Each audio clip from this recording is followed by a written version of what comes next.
안녕하세요. 승리한 삶 여러분. 오늘은 5월 24일 위크 스터디입니다. 저희들 얼마 전부터 바뀌기 시작한 것이 지난주 이제 위크 스터디 말씀을 함께 나누는 시간을 가졌죠. 오늘도 변함없이 지난주 위크 스터디 말씀을 한번 나눠보도록 하겠습니다.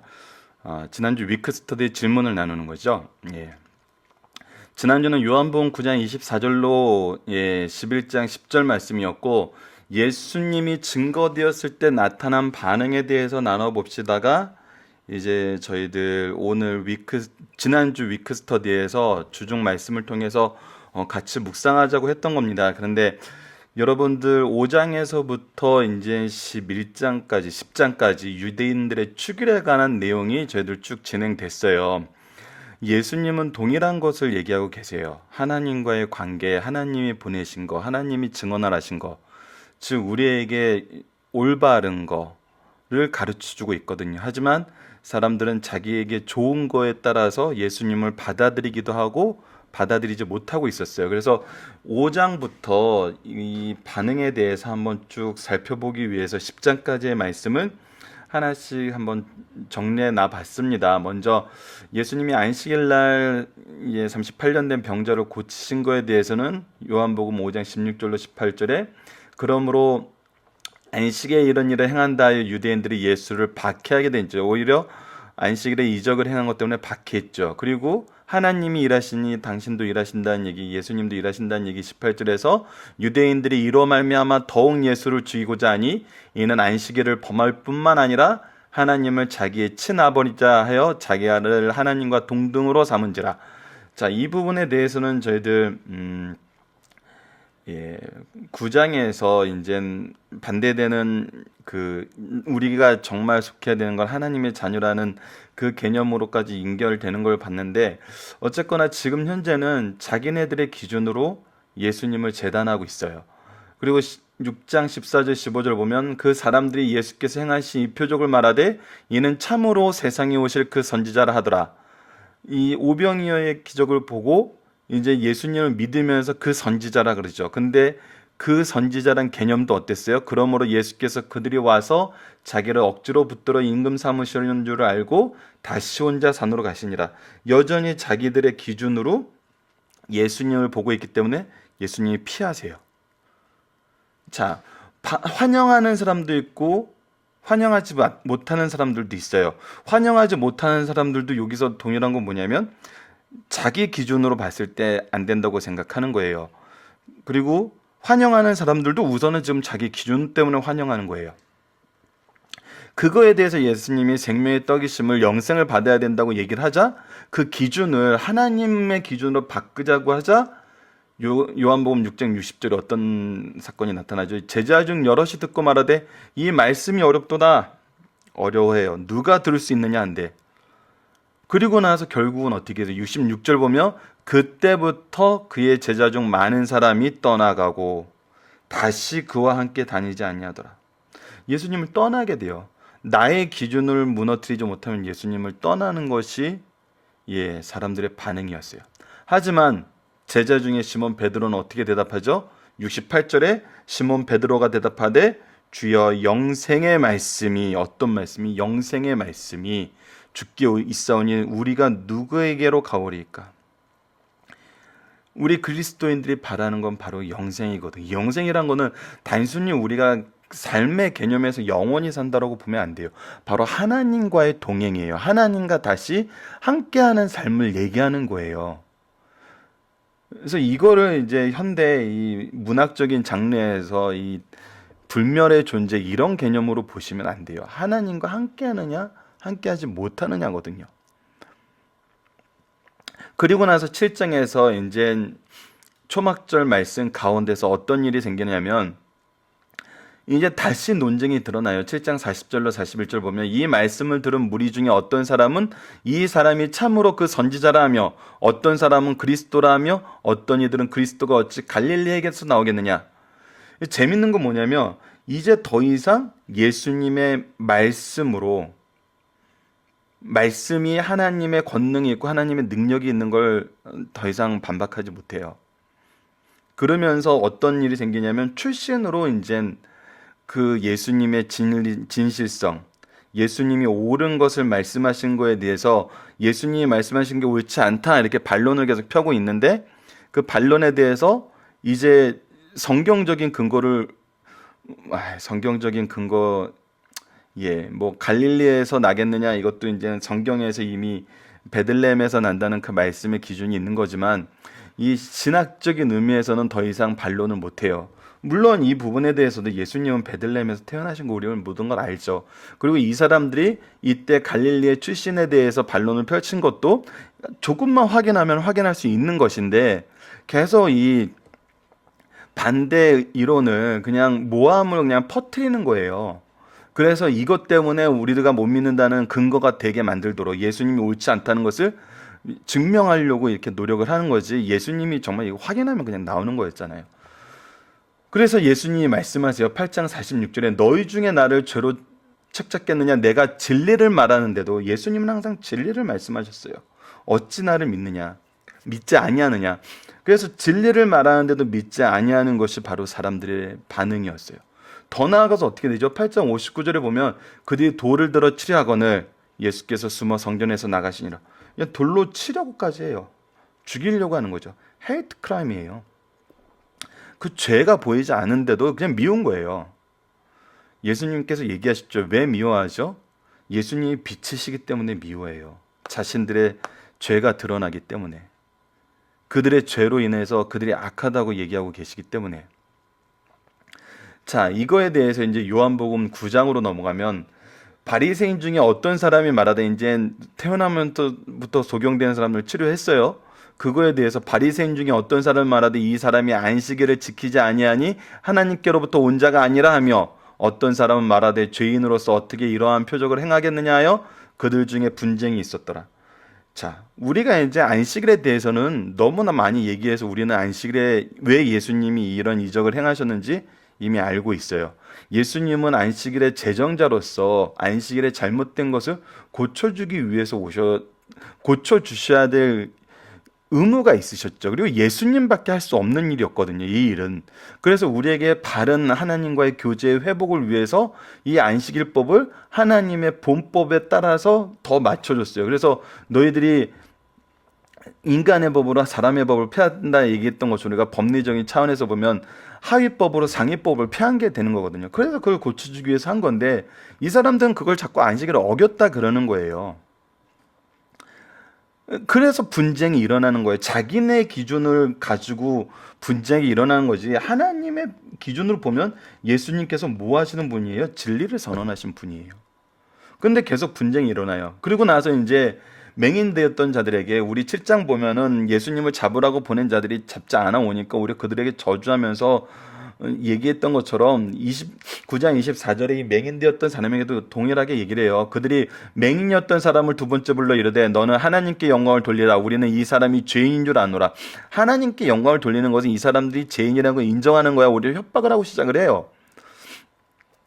그런데 소경된 사람 뭐라 그래요? 대답하되 그가 죄인지 내가 알지 못하는 한 가지 아는 것은 내가 맹인으로 있다가 지금 보는 그것이니라.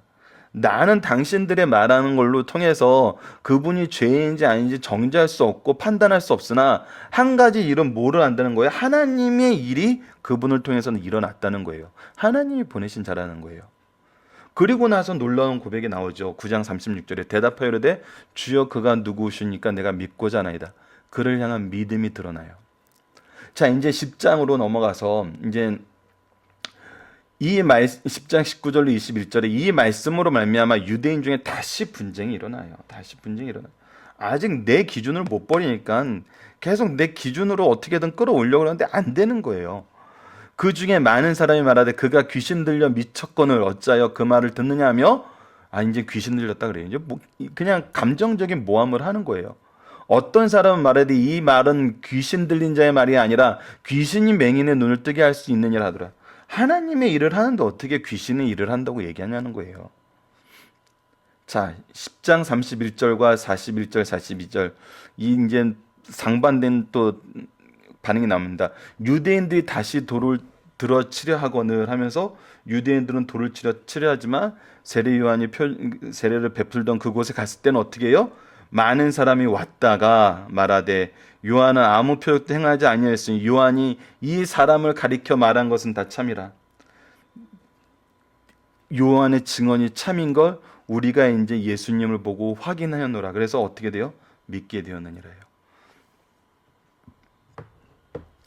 우리가 복음을 전하면은 복음을 믿는 사람이 있고 거부하는 사람이 있어요. 거기엔 분쟁이 일어나요. 그럴 수밖에 없어요. 그건 당연한 거예요. 모든 사람이 믿게 되고 모든 사람이 거절하게 되는 건 없어요. 근데 그 차이는 분명하죠. 예수님은 진리를 얘기해요. 우리가 말씀을 전한다는 건 진리를 얘기하는 거예요. 그 진리는 누구의 기준이에요? 하나님의 기준이에요. 하나님과 일치된 기준으로 삶을 사는 거예요. 그것이 우리에게 영생의 길이고 우리가 하나님과 함께하는 삶이고 우리가 죄로 인한 사망의 근원에서 벗어나는 거거든요. 그 길을 주시려고 예수 그리스도께서 오셨어요. 그런데 나의 기준, 나의 소견, 나에게 좋은 것을 찾는 자들에겐 이것이 거칠고 이것이 불편하고 이것이 싫어요. 당연히 일어나요. 분쟁이 일어나고 미움이 일어나고 그리고 그들은 오히려 우리가 예수 그리스도가 옳은 것 때문에 진리를 얘기하는 것 때문에 우리를 핍박해요. 이것이 예수님이 증거되었을 때 나타나는 반응이에요. 하지만 우리 중간중간에 나오는데 여기에는 적혀 있지 않지만 하나님께서 선택한 사람을 하나님께서 하나님의 자녀된 사람을 누구도 뺏을 사람이 없고 누구도 그것을 취소시킬 사람이 없어요. 하나님보다 더 뛰어났고 하나님보다 더 위대한 분은 없기 때문에 그래서 우리가 승리하게 되는 거거든요. 이것이 바로 지난주의 말씀을 통해서 또 5장과 10장 말씀을 통해서 우리가 확인하게 되는 겁니다. 그리고 이제 우리 11장 이후에 12장부터 16장까지 다락방 강화를 통해서는 이 사명을 감당할 수 있도록 예수님이 말씀으로 더욱더 우리를 굳게 해주심을 보게 되거든요. 그래서 이 일에 동참하는 우리 승리하는 삶 가족 여러분들 되었으면 합니다. 자, 그러면 계속해서 이제 이번 주 전체 구조를 통해서 한번 보도록 하겠습니다. 자, 우리 보면은 지금까지 이제 5장에서 10장 말씀을 받고 우리가 계속 반복을 하지만 예수님과 안식일, 예수님과 유월절, 예수님과 초막절, 예수님과 수전절에 대해서 얘기를 하면서 간단하게 이제 정리를 해야 될 거예요. 예수님과 안식일은 하나님의 사랑을 가르쳐주고 있어요. 안식일이 어떤 날인지 하나님이 우리를 사랑하시기 위해서 그 사랑의 교제와 능력을 드러내는 날이에요. 그래서 우리가 하나님의 일을 한다는 것은 하나님과 바른 교제와 이 사랑의 교제를 나누는 거예요. 하지만 그것을 무도한 법으로 바꾸고 오히려 안식일을 위해서 사람이 있는 거꾸로 만들어버린 거예요. 우리를 위해서 안식일을 만들어놨는데 이 자기네 기준과 자기네 의를 드러내기 위해서 잘못된 안식일을 정하여 하나님의 사랑과 오히려 멀어지게 만들었거든요. 유월절은 뭐였죠? 예수 그리스도께서 주시는 전적인 은혜에 대해서 얘기를 해주고 있어요. 조건 없는 은혜예요. 하나님께서 주시는 우리에게 선물로서의 은혜예요. 이 은혜를 받아 누릴 것을 얘기해주고 이 은혜가 바로 우리를 영생에 이르는 새 생명을 주는 일임을 우리에게 가르쳐주고 있어요.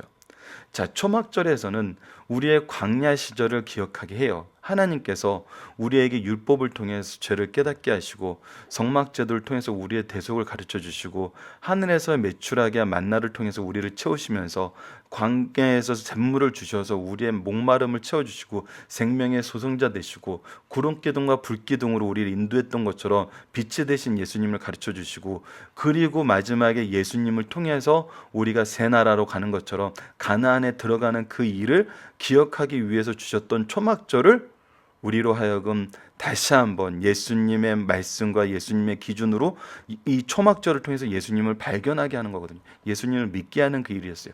수전절은 뭐였죠? 바로 예배의 회복을 얘기하는 거였어요.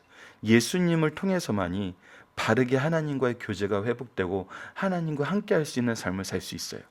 그것이 유대인들의 출애굽과 관련돼서 예수님께서 그 바른 의미를 회복시켜 주시는 거예요. 그래서 안식일날 이적을 행하시고 사람들에게 끊임없이 하나님의 말씀을 주시는 거예요. 너희 기준을 버리고 너희들이 좋은 것을 위해서 하나님을 이용하지 말고 그리스도께서 주시는 그 구원의 길을 통해서 하나님과의 교제를 회복하고 영원히 즐거운 하나님과의 삶을 누리라는 거거든요.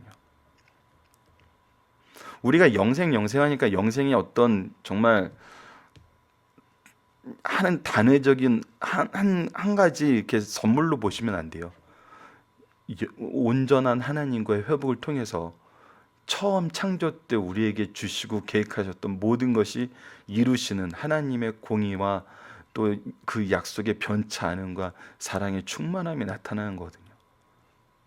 그래서 영생이라는 단 한마디로 표현하기에도 정말 어려움이 있어요. 우리가 그거에 대한 개념을 이해할 수 있는 그런 지식의 풍요로움이 없기 때문에.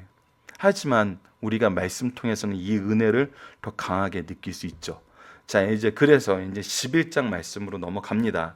11장 구조를 보면 우리 지난주에 1절로 10절까지 봤는데 그 아래를 보면 이제 제자들의 오해가 나와요.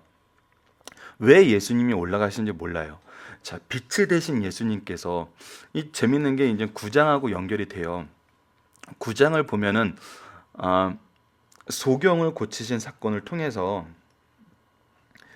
죄에 대해서 사람들이 물어봤을 때 무엇을 얘기하죠? 하나님의 일을 얘기해요. 하나님의 일은 구원이에요. 그래서 이 소경을 고치신 걸로 구원을 드러내요. 그리고 빛이 되신 예수님에 대해서 얘기를 하고 그대로 나서 오늘 이제 11장 말씀에서 무엇이 드러나죠? 바로 죽음이라는 거에 대해서 죄로 인한 결과가 죽음인데 여기서는 이제 예수님이 더 직접적으로 얘기를 하죠. 하나님의 영광을 위한 것이다라고. 이 영광을 위한 것이다라고 얘기를 하고 나서 정말 부활의 소망을 온전히 드러내 주세요. 그것이 바로 예수님의 모습이었거든요. 그리고 예수님이 하실 일이었어요. 근데 제자들은 어떻게 해요? 죽으러 가시는 줄 알아요. 물론 이제 구속의 그 시간이 오긴 왔어요. 근데 제자들이 생각하는 거랑은 좀 다르죠. 그리고 마르다와 마리아를 만나서 부활되신 예수님에 대해서 얘기하시고 오히려 이제 죽은 자를 살리시는 확실한 모습을 보여주시죠. 이틀을 더 유예해서 그 시체가 썩는 냄새가 나서 이 죽음에 대해서 모든 사람이 확인할 수 있는 그 상태에서 살리세요. 그러자 사람들이 더 예수님을 죽이려는 모의가 커져요. 그리고 나서 유황을 부으면서 예수님의 장례를 준비하는 마리아의 모습이 나타나고 제자들과 에브라임에 머무시는 모습이 그 장례하는 마리아의 그 큰 단락에서 제자들과 에브라임에 머무심이 나타나는 게 바로 이번 주 말씀입니다.